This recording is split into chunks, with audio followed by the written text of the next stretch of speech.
Imaginez des territoires où les foules de touristes n'existent pas, où les plages demeurent vierges et les rues restent paisibles comme si le temps s'était arrêté. Il existe sur notre planète des nations si isolées et méconnues qu'elles accueillent moins de visiteurs en une année entière qu'une destination populaire n'en reçoit en une seule journée. Mais pourquoi ces contrées demeurent-elles invisibles aux yeux du monde ? S'agit-il de terres inaccessibles, dangereuses ou simplement oubliées par les guides de voyage ? Aujourd'hui, je vous emmène dans un périple extraordinaire à la découverte des 10 pays les moins visités au monde. Des destinations si secrètes que seuls quelques aventuriers audacieux ont osé y poser le pied. Restez jusqu'à la fin, car je vous révélerai également quel pays attire le plus de visiteurs sur Terre, un contraste saisissant avec notre exploration d'aujourd'hui. Préparez-vous à découvrir des merveilles cachées qui défient toute imagination. Au 10e rang se trouve la Moldavie, nichée discrètement entre l'Ukraine et la Roumanie. Ce petit État européen accueille environ 160 000 touristes annuellement, un chiffre dérisoire comparé aux millions de visiteurs que drainent les destinations européennes classiques. La plupart des voyageurs ignorent même son existence car elle n'apparaît pratiquement jamais dans les brochures touristiques internationales. Son paysage, essentiellement rural, conserve l'empreinte authentique d'époques révolues. Ces villes dégageant une atmosphère de quiétude qui contraste radicalement avec l'effervescence des capitales européennes populaires. L'infrastructure de transport limitée constituait l'un des principaux obstacles à sa découverte. Le pays ne dispose pas d'un réseau aéroportuaire international développé, ni de liaisons aériennes directes depuis de nombreuses métropoles mondiales, rendant l'accès coûteux et complexe. L'héritage de différents systèmes politiques a également laissé le pays dans une situation économique fragile, avec des ressources insuffisantes pour développer efficacement son secteur touristique. N'oubliez pas de vous abonner à cette chaîne et d'activer la cloche de notification pour ne manquer aucune de nos explorations vers des destinations extraordinaires et méconnues. Pourtant, ce manque de notoriété ne signifie nullement un manque de charme ou d'intérêt. La Moldavie révèle une richesse viticole que de nombreux connaisseurs considèrent comme un joyau caché de l'Europe. Ces vignobles s'étendent le long de vallées verdoyantes et de collines douces, produisant des vins d'excellence qui rivalisent avec ceux des régions viticoles les plus réputées du continent. De nombreux domaines moldaves possèdent des tunnels souterrains spectaculaires qui s'étendent sur plusieurs kilomètres, où des milliers de bouteilles vieillissent dans des conditions optimales. Ces caves constituent une attraction particulièrement fascinante pour les amateurs d'œnologie et d'histoire, ayant été témoins d'épisodes historiques remontant à plusieurs générations. L'œnotourisme pourrait représenter la clé de la croissance future du pays, lui permettant d'offrir une expérience unique et exclusive aux visiteurs en quête d'authenticité. La population moldave, bien que parfois réservée avec les visiteurs étrangers, est reconnue pour son hospitalité légendaire et sa chaleur humaine. Au 9e rang, les îles Salomon émergent des eaux cristallines du Pacifique Sud, loin des circuits touristiques conventionnels. Malgré leur beauté exceptionnelle et leur richesse culturelle extraordinaire, elles n'accueillent qu'environ 25 000 visiteurs annuellement. Leurs plages de sable blanc immaculé, leurs eaux turquoises et leurs vastes récifs coralliens constituent une attraction irrésistible pour les passionnés de plongée sous-marine et de snorkeling. Cependant, la majorité des voyageurs ignorent totalement leur existence, beaucoup étant incapables de localiser cet archipel sur une carte mondiale.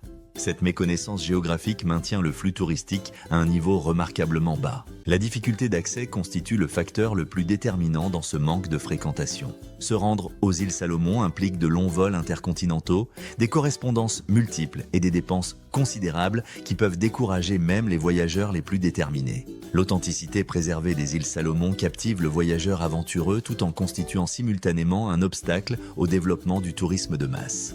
L'histoire fascinante de cet archipel ajoute une dimension unique à son attrait touristique. Durant la Seconde Guerre mondiale, la région fut le théâtre de sanglantes batailles navales et terrestres, laissant derrière elle un héritage d'épaves et de reliques submergées qui constituent aujourd'hui des trésors inestimables pour la plongée historique. L'observation des baleines et la pêche sportive figurent parmi les activités préférées des rares touristes qui osent s'aventurer dans ces eaux lointaines. Malheureusement, les îles Salomon ne bénéficient d'aucune campagne promotionnelle majeure, leur nom apparaissant rarement dans les brochures touristiques internationales. Au 8e rang, le Turkménistan émerge comme l'un des pays les plus énigmatiques et hermétiques de la planète, situé au cœur de l'Asie centrale. Son flux touristique annuel d'environ 14 000 visiteurs demeure limité principalement par la difficulté extrême d'obtenir des visas et la rigidité des réglementations gouvernementales. Le Turkménistan impose des contrôles stricts aux voyageurs souhaitant explorer son territoire, exigeant souvent l'embauche obligatoire de guides agréés pour tout déplacement en dehors de la capitale Ashgabat. Cette ville se distingue par son architecture particulière et spectaculaire, basée sur des constructions en marbre blanc étincelant, des monuments ostentatoires et de grandes avenues majestueuses qui contrastent dramatiquement avec les zones rurales austères du pays. Le désert du Karakoum couvre une vaste étendue du territoire turkménique, conférant à une grande partie de sa géographie une apparence aride et désolée. Pourtant, au milieu de cette immensité de sable se trouve l'un des spectacles naturels les plus intrigants de la planète, la Porte de l'Enfer. Il s'agit d'un cratère de gaz naturel qui brûle continuellement depuis plusieurs décennies, créant un spectacle nocturne absolument saisissant et hypnotique. Ce phénomène unique au monde n'a pas encore réussi à attirer un tourisme de masse, principalement à cause des barrières bureaucratiques complexes et des conditions d'accès restrictives. Les faibles revenus du secteur touristique se reflètent dans une économie locale qui dépend massivement de l'exportation de gaz naturel. La culture turkménique, héritière des traditions nomades et persanes, mériterait d'être explorée par quiconque parvient à surmonter les barrières complexes à l'entrée. Les chevaux Akal Teke, une race équine locale légendaire, constituent un symbole de fierté nationale grâce à leur beauté exceptionnelle et leur endurance remarquable. La broderie et l'artisanat turkmène, présents dans des motifs sophistiqués datant de l'époque de la route de la soie, lorsque ces terres servaient de pont commercial crucial entre l'Orient et l'Occident. Au 7e rang, São Tomé et Principe émerge au milieu du golfe de Guinée comme un archipel qui atteint péniblement 35 000 visiteurs annuels. Ce petit pays africain, constitué d'îles d'origine volcanique, dégage un exotisme tropical qui se manifeste dans ses forêts luxuriantes, ses plages solitaires et une biodiversité terrestre et marine qui émerveille les quelques voyageurs qui s'y aventurent. Les deux îles principales, São Tomé et Principe, conservent des vestiges fascinants du passé colonial portugais dans de nombreux recoins, notamment les plantations de cacao qui furent autrefois les plus productives au monde. L'éloignement géographique considérable et l'absence de liaison aérienne directe expliquent pourquoi si peu de touristes parviennent finalement à visiter cet archipel paradisiaque. De nombreux vols nécessitent des transits par des pays voisins comme le Gabon ou l'Angola, rendant le voyage significativement plus coûteux et compliqué. Cette difficulté logistique s'accompagne de l'absence de grands complexes hôteliers ou de resorts luxueux, ce qui peut décourager les voyageurs en quête de confort et d'opulence. L'économie de São Tomé et Principe dépend largement de l'exportation de produits agricoles, principalement le cacao renommé mondialement. Le tourisme, étant de petite envergure, ne représente qu'un pourcentage modeste du produit intérieur brut national. Cependant, pour ceux qui surmontent ces barrières logistiques, l'expérience sur ces îles s'avère absolument inoubliable. Explorer les parcs nationaux et pénétrer dans les épaisses forêts tropicales où cohabitent des oiseaux exotiques et des plantes endémiques constitue une aventure fascinante. Les plages demeurent calmes et préservées, sans la foule et le bruit qui caractérisent d'autres côtes plus populaires à travers le monde. La plongée sous-marine et le snorkeling permettent de découvrir des récifs coralliens intacts, habités par des poissons colorés et des coraux demeurés dans un état quasi vierge. Au 6e rang, les Comores se dressent majestueusement entre Madagascar et la côte orientale de l'Afrique, connaissant un nombre restreint d'arrivées touristiques qui ne dépassent pas 30 000 visiteurs annuels. Dès le premier regard, l'archipel éblouit par ses paysages volcaniques spectaculaires, ses eaux turquoises cristallines et ses plages de sable blanc immaculé. Néanmoins, la complexité politique persistante et le manque de liaisons aériennes régulières ont maintenu le pays dans l'ombre du tourisme international malgré ses attraits naturels indéniables. L'économie comorienne dépend fortement de l'agriculture traditionnelle et de la pêche artisanale, le tourisme ne représentant qu'un très faible pourcentage du produit intérieur brut. Les habitants vivent dans des conditions modestes et le développement touristique n'a pas suffisamment décollé pour générer une croissance significative dans le secteur des services.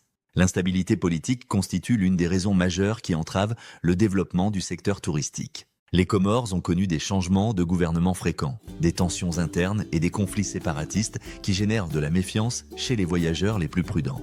Il existe également des préoccupations légitimes en matière de sécurité, car la faible présence policière et les infrastructures sanitaires limitées peuvent s'avérer décourageantes pour les touristes internationaux. Au 5e rang, la Guinée-Bissau, petit pays situé sur la côte occidentale de l'Afrique, reçoit à peine plus de 45 000 touristes annuellement. La raison de ces chiffres particulièrement faibles s'explique par son histoire d'instabilité politique chronique et le manque flagrant d'infrastructures touristiques solides et fiables. De nombreux voyageurs associent malheureusement cette région aux conflits internes persistants et préfèrent se tourner vers des destinations voisines comme le Sénégal ou la Gambie, où la promotion touristique bénéficie d'une visibilité internationale supérieure. Cependant, La Guinée-Bissau possède des attraits naturels exceptionnels qui, pour ceux qui osent les explorer, peuvent s'avérer absolument inoubliables et transformateurs. L'un des trésors les plus surprenants du pays demeure l'archipel des Bijagos, composé de dizaines d'îles vierges où la vie marine s'épanouit librement et les plages restent pratiquement désertes.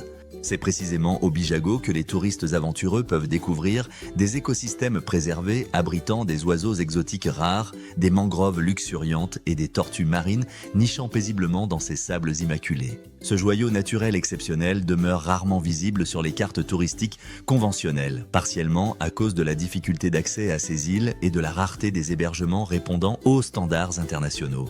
Ceux qui parviennent néanmoins à s'y rendre décrivent unanimement cette expérience comme une véritable rencontre spirituelle avec la nature dans sa forme la plus pure et authentique. Le secteur touristique en Guinée-Bissau ne reçoit pas le soutien institutionnel nécessaire à son décollage économique. Ce manque de structure organisationnelle peut certes rebuter les voyageurs moins expérimentés, mais il offre simultanément l'opportunité d'un contact beaucoup plus authentique et enrichissant avec les communautés locales traditionnelles. Au quatrième rang, les îles Marshall se dressent dans l'immensité infinie de l'océan Pacifique comme un vaste ensemble d'atolls coralliens et de petites îles constituant l'un des pays les plus dispersés géographiquement au monde. Malgré la beauté indéniable de leurs lagons turquoises et la richesse extraordinaire de leurs récifs coralliens, le tourisme annuel dépasse à peine les 6000 visiteurs. L'un des obstacles principaux demeure le manque critique de vols directs depuis les grandes métropoles mondiales. Pour y parvenir, il faut une coordination quasi chirurgicale des correspondances et des escales que tous les voyageurs ne sont pas disposés à affronter. Outre leur isolement géographique extrême, les îles Marshall font face à des défis considérables liés au changement climatique. L'élévation progressive du niveau des océans menace directement l'habitabilité de ces atolls de faible altitude, créant une incertitude palpable qui peut dissuader les voyageurs en quête de stabilité et de services garantis. L'histoire complexe de cet archipel ajoute une dimension particulière à sa situation actuelle. Durant la période de la guerre froide, les îles Marshall furent le théâtre d'essais nucléaires qui ont eu des conséquences durables sur l'environnement et la santé de ses habitants. Bien que de nombreuses régions soient désormais exemptes de contamination, l'ombre de cet héritage historique plane toujours, empêchant le pays d'être perçu comme un paradis tropical insouciant.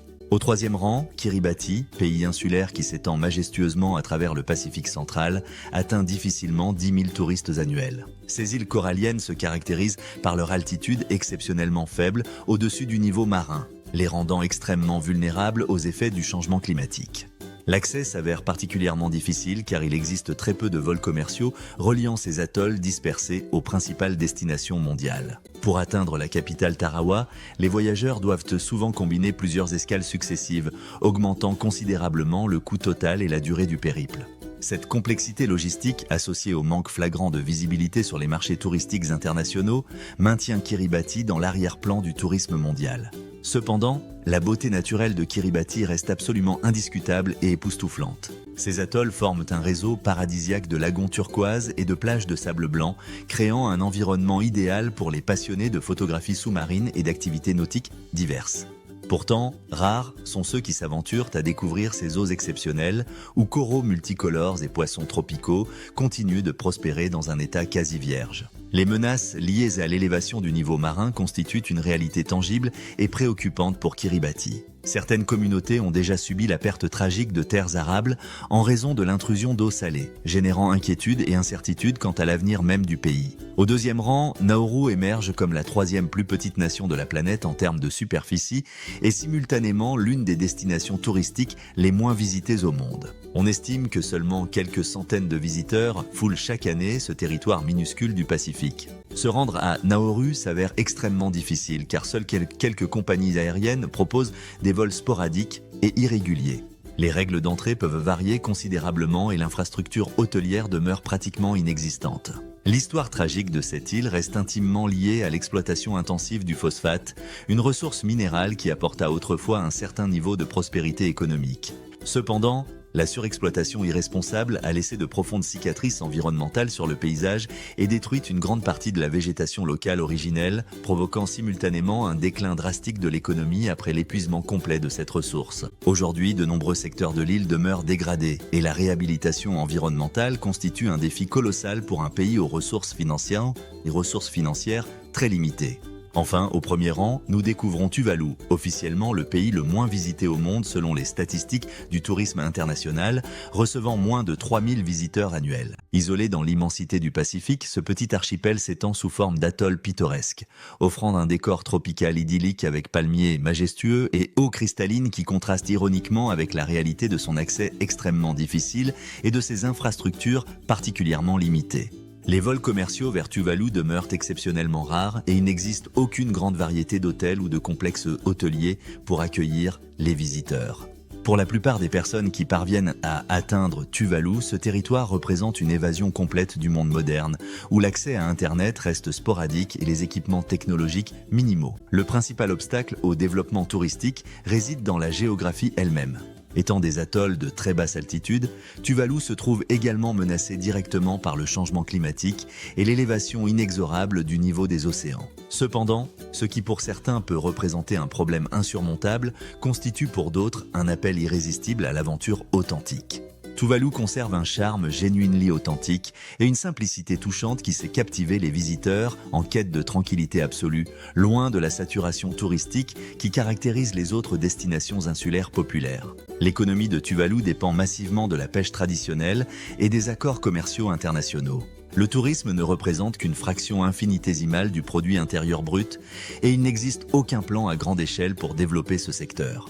De nombreuses maisons familiales servent d'hébergement improvisé pour les rares étrangers et l'expérience touristique demeure purement locale et authentique. Ceux qui ont la chance extraordinaire de séjourner avec des familles tuvaluanes découvrent une culture profondément ancrée dans la tradition polynésienne, avec des danses rituelles et des chants communautaires qui célèbrent l'unité sociale et la relation étroite avec l'environnement marin. Se promener le long des plages de sable blanc immaculé tandis que le soleil colore le ciel en nuances roses et orangées, partager un dîner convivial avec les habitants locaux à base de poissons fraîchement pêchés et contempler l'immensité infinie de l'océan qui entoure chaque parcelle de terre deviennent des expériences qui touchent profondément le cœur et l'esprit. La menace existentielle posée par le changement climatique ajoute une dimension poignante à cette expérience unique, sachant que Tuvalu pourrait subir des transformations irréversibles dans les décennies à venir. Cette réalité confère à chaque visite un caractère d'urgence particulier. C'est peut-être précisément pour cette raison que ceux qui osent entreprendre ce voyage exceptionnel reviennent avec une conscience considérablement accrue de la fragilité de notre planète. Tout au long de ce périple extraordinaire, nous avons parcouru des terres lointaines qui abritent des cultures fascinantes et des paysages à couper le souffle, souvent complètement ignorés par le tourisme mondial traditionnel. Nous avons observé des nations lutter courageusement pour maintenir leur identité face à des défis économiques, politiques et climatiques considérables. Chaque habitant s'accrochant fermement à l'espoir d'un avenir prospère qui peut sembler lointain. Nous avons été témoins de la sagesse ancestrale et de la force remarquable des communautés qui préservent des traditions millénaires tout en tentant de s'adapter à un monde en constante et rapide évolution. Se confronter à ces recoins oubliés de notre planète ouvre la porte à des réflexions profondes sur notre façon de voyager, ce que nous recherchons véritablement lorsque nous franchissons nos frontières nationales, et l'impact réel de nos décisions sur des lieux que nous ne savons parfois même pas pouvoir atteindre. D'une petite île perdue dans l'océan à un pays presque entièrement entouré de désert, ces 10 destinations extraordinaires nous rappellent que notre planète cache encore des trésors absolument inimaginables. Dans chacun de ces territoires se trouve un témoignage vivant de la diversité culturelle et naturelle qui passe tragiquement inaperçue aux yeux du plus grand nombre. Ces découvertes nous invitent à repenser notre relation au voyage et à la découverte, nous rappelant que les expériences les plus authentiques se trouvent souvent dans les endroits les moins fréquentés de notre monde.